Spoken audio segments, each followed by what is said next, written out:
কিরে তুই না অফিসে গেলি? আয়শা, আসো ভিতরে আসো। মা, আয়শা আমার ওয়াইফ, আমি বিয়ে করছি। কি বলতেছিস? মা, আমি বিয়ে করছি, আয়শা আমার ওয়াইফ। আবিরের বাবা হ্যাঁ, কি শিগগিরই আসো। দেখো দেখো আবির কি করছে। আবির বিয়ে করে নিয়ে আসছে। এত অবাক হওয়ার কি আছে? আমি বিয়ে করতে পারি না? কখনো না কখনো বিয়ে করতাম, আজকে বিয়ে করছি। আমরা না করছি কোনোদিন, না করছি তোরে বিয়ে করতে। গত 1 বছর ধরে জ্ঞান জ্ঞান জ্ঞান জ্ঞান করতেছি বিয়ে কর বিয়ে কর। তখন তো বলছিস পরে করবো পরে করবো। এখন তো একদম বউ নিয়ে সুধা বাসায় চলে আসছিস। আরে এই মেয়ে, তুমি কেমন মেয়ে?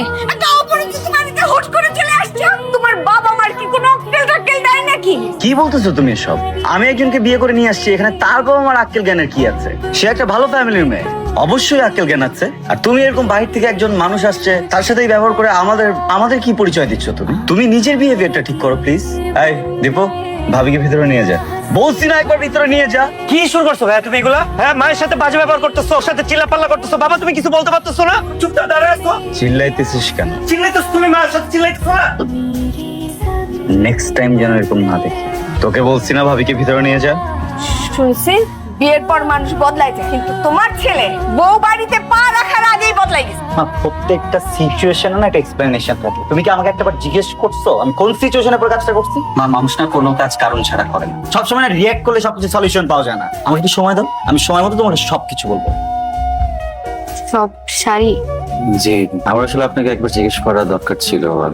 আমার মনে হয়েছে এই বাড়িতে আসলে শাড়ি পরাটাই ভালো হবে। সরি, আপনার অ্যাডজাস্ট করতে অনেক কষ্ট হয়ে যাচ্ছে। না, আমি ঠিক আছি। আমার মা কিন্তু খুবই সুইট মানুষ।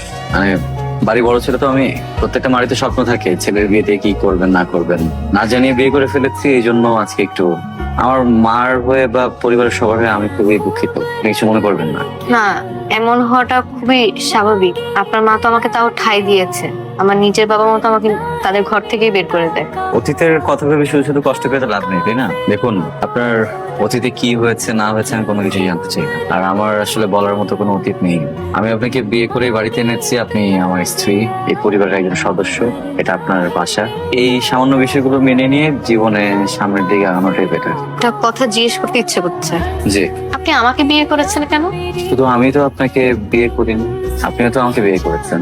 বিয়ে তো আসলে দুজন মানুষের সম্মতিতে হয়। আপনি আমাকে কেন বিয়ে করেছেন? আপনার পেটের বাচ্চাটার জন্য, রাইট?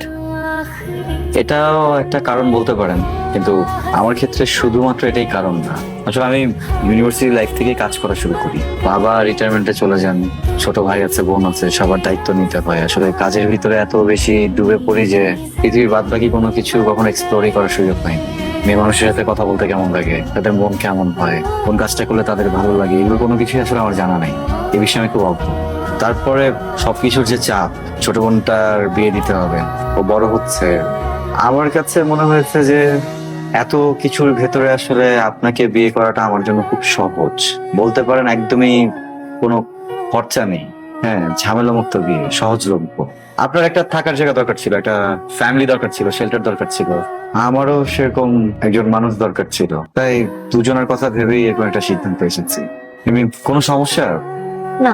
কিছুদিনের ভিতরে যদি আপনার এক্স ফেরত আসে, এসে যদি বলে যে চলো আমরা আমার মতো সংসার করছি, আপনি সব ছেড়ে ছেড়ে চলে যাবেন?